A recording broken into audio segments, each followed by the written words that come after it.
Hola, ¿cómo están? Bienvenidos a este nuevo video sobre... Vamos a abordar hoy un capítulo nuevo del estudio de la termodinámica. Es uno de los capítulos más importantes eh, en lo que es la termodinámica en sí. Y es lo que tiene que ver con la segunda ley de la termodinámica. Entonces, hasta ahora hemos abarcado la ley cero. ¿Recuerdan? La ley del equilibrio térmico, la primera ley, que es la ley de conservación de energías, y vamos a ver que a pesar de que con este primer principio de conservación de la energía, donde se incluye también el calor, aunque pareciera que fuese suficiente para estudiar cualquier proceso y para tener toda la información sobre cualquier proceso, no es suficiente y hace falta una segunda ley. Una ley tan importante como la primera, tan universal como la primera, tan maravillosa como la primera, que lleva a conclusiones sorprendentes, así como la primera ley nos llevó a algunas conclusiones sorprendentes. Bien, sin más dilación, para ser conscientes de que se necesita una segunda ley, una ley que complemente a la primera ley o al primer principio, he traído estos tres ejemplos de procesos en sistemas aislados. Es decir, sistemas donde, digamos, no haya intercambio de materia ni de calor con el medio. Solo va a haber intercambio entre las partes del sistema.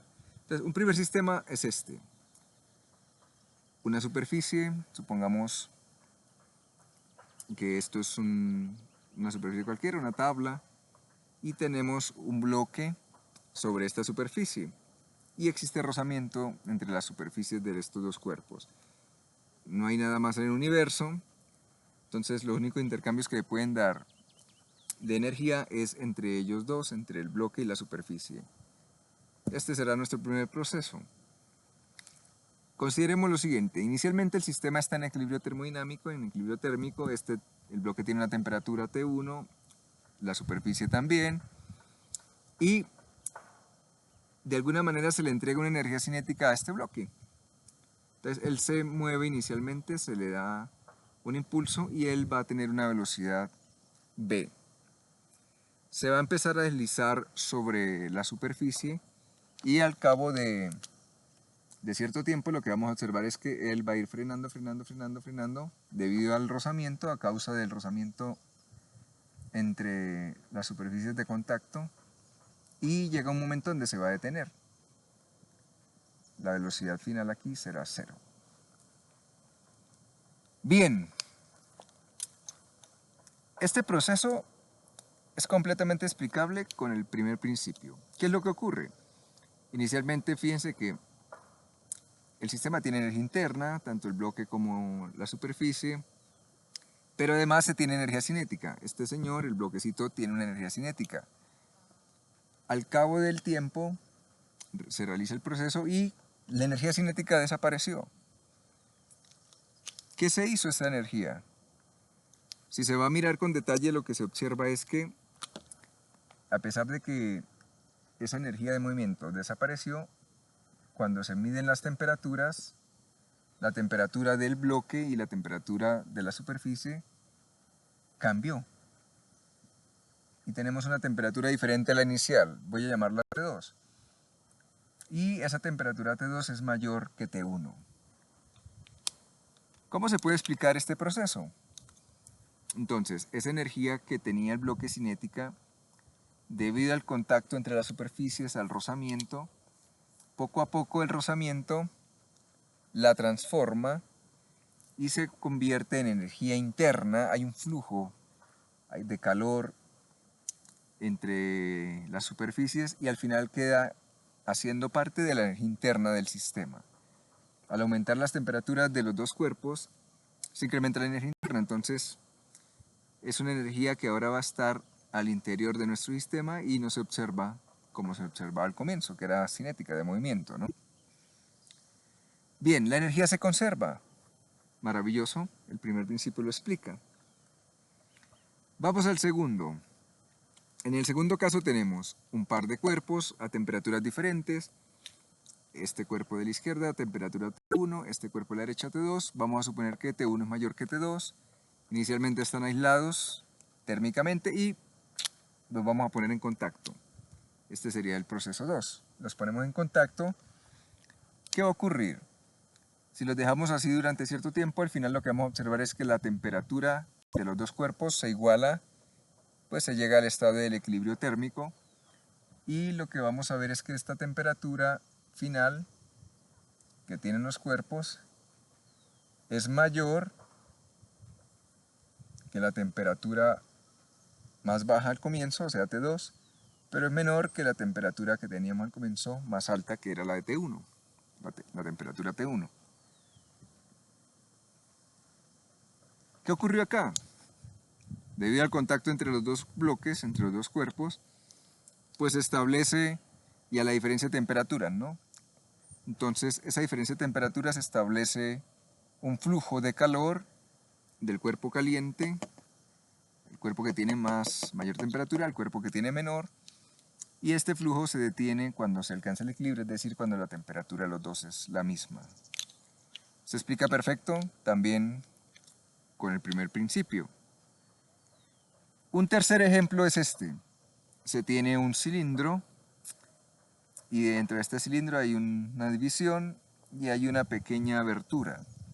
Inicialmente se tiene atrapado un gas, vamos a suponer por facilidad que es un gas ideal para analizarlo más fácil, pero se puede hacer el mismo análisis con un gas real. Como tenemos más conocimiento del gas ideal, pues hagámoslo con el gas ideal. Se tiene un gas atrapado en este compartimento de la izquierda. En el compartimento de la derecha no hay ninguna partícula de ese gas, está completamente vacío.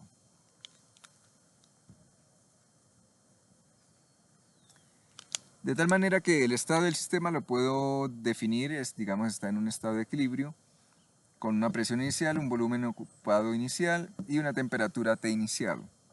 La energía interna del sistema para el gas ideal viene dada por función solo de la temperatura, entonces vamos a suponer que esa energía la llamo U sub I, energía interna inicial. ¿Qué va a ocurrir al cabo de un tiempo si dejamos que, digamos, esta pared que divide el compartimento vacío del compartimento lleno, dejamos que se abra un orificio?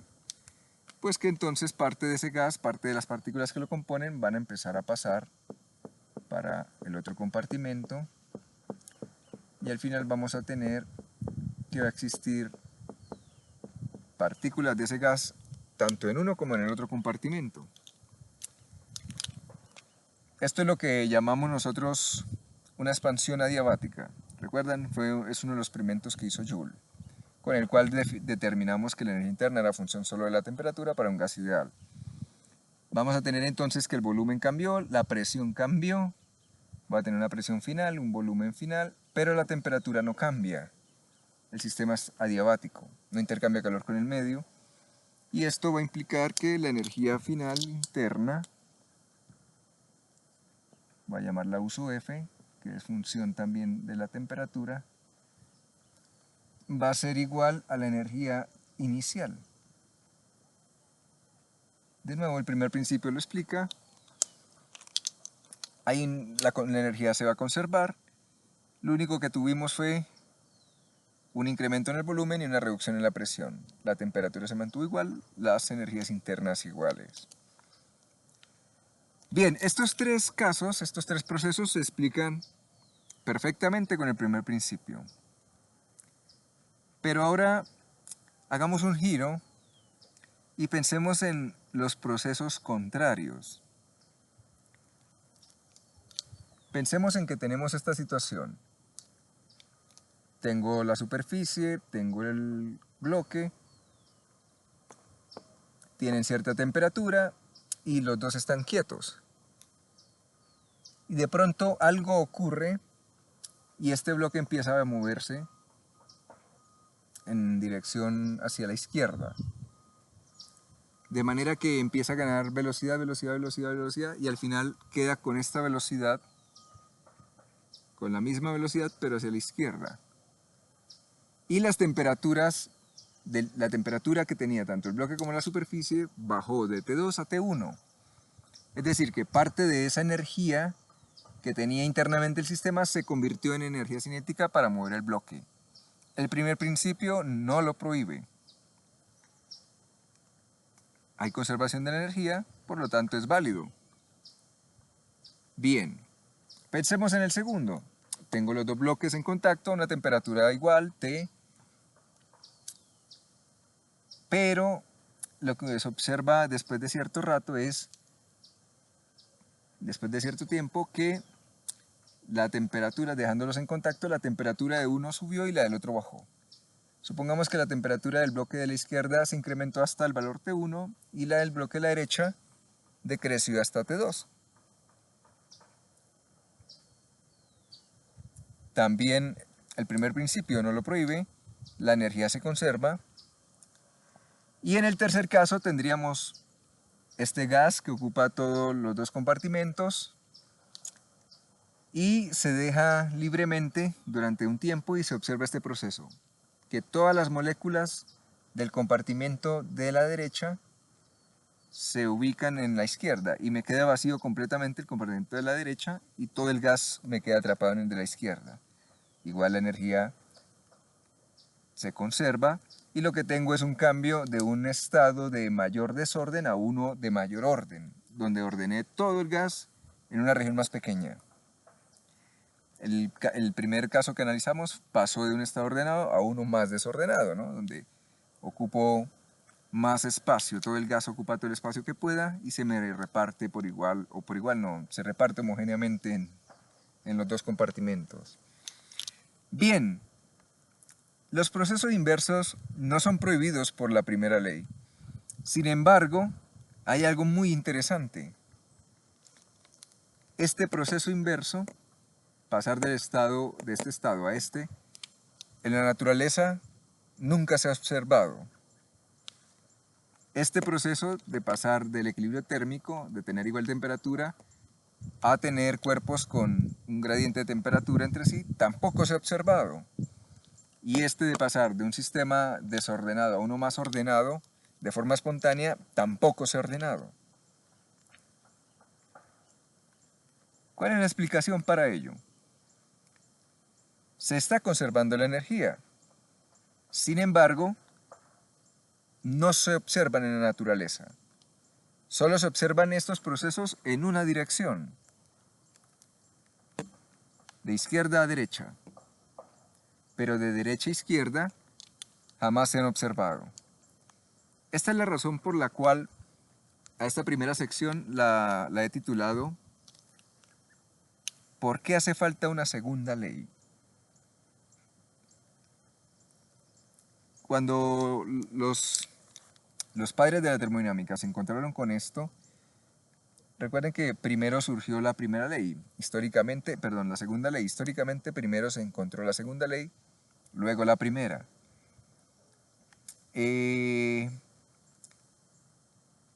Los llevó a que debía existir una ley que explicara estos procesos.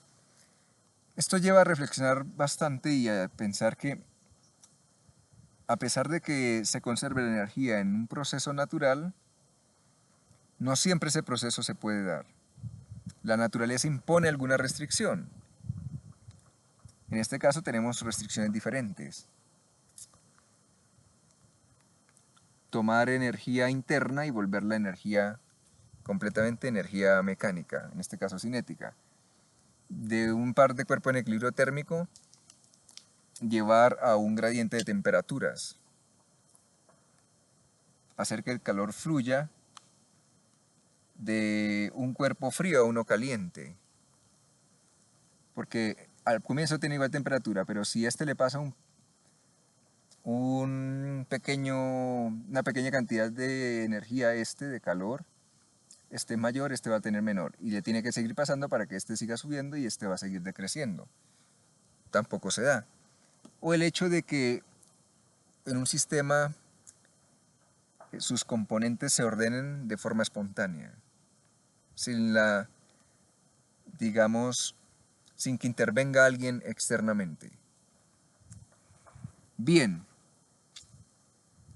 sobre estos tres casos vamos a volver de nuevo y la idea es ir aclarando uno por uno por qué la naturaleza los prohíbe, qué hay detrás de esto y encontrarnos con lo que se llamó la segunda ley o el segundo principio de la termodinámica, que es lo que va a venir a darle respuesta a esto y a muchas cosas más. Nos va a llevar a entender cuestiones que son universales, que son de la naturaleza en sí, implícitas, están en la naturaleza. No son cosas que se cumplan solo en ciertos sistemas, sino son de toda la naturaleza. Y vamos a ver cómo lo que impulsó esta comprensión de estos fenómenos fue prácticamente esas ganas de construir máquinas térmicas cada vez más eficientes. Otro concepto que podemos abordar con esto es que en la naturaleza hay procesos, o mejor dicho, todo proceso en la naturaleza se dice que es irreversible. Todo proceso natural es irreversible. ¿Qué quiere decir? Que no se puede dar en los dos sentidos. No se da en los dos sentidos, a pesar de que se conserve energía, como son estos tres ejemplos. ¿A qué le llamaríamos un proceso reversible, entonces?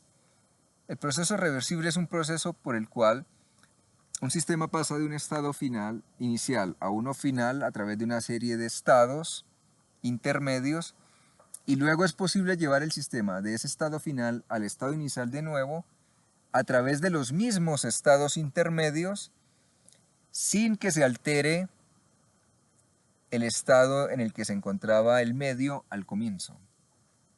Es decir, también el medio debe quedar intacto cuando uno se regrese.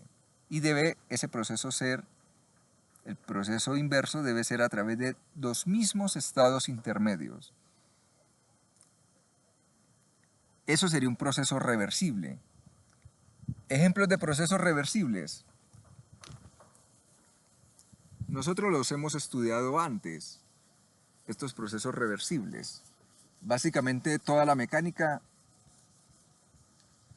los usa,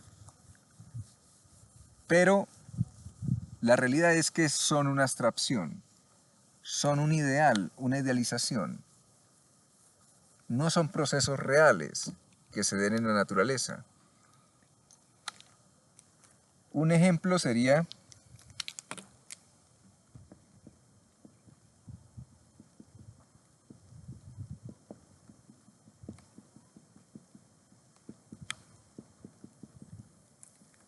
de estos procesos reversibles es el péndulo simple. Un péndulo simple, una masa que cuelga de una cuerda y oscila, va y viene entre unas posiciones extremas. Va y viene, va y viene. Si yo no considero el aire, el efecto del rozamiento del aire con mi sistema, él va y vuelve a través de los mismos estados que va, él regresa y deja el ambiente invariante. Pero ¿qué ocurre? Que en la realidad esto no existe porque está el aire y aparece el rozamiento y lo que vamos a observar es que el péndulo va y vuelve, pero ya no llega hasta el estado inicial, se queda en un estado anterior porque se pierde energía debido al rozamiento. Luego va de nuevo y ya no va a llegar a donde llegó al comienzo y así hasta que pierda toda su energía y termine en el estado de energía cero. Bien, ese sería un ejemplo así típico. Otro ejemplo, un resorte conectado a una masa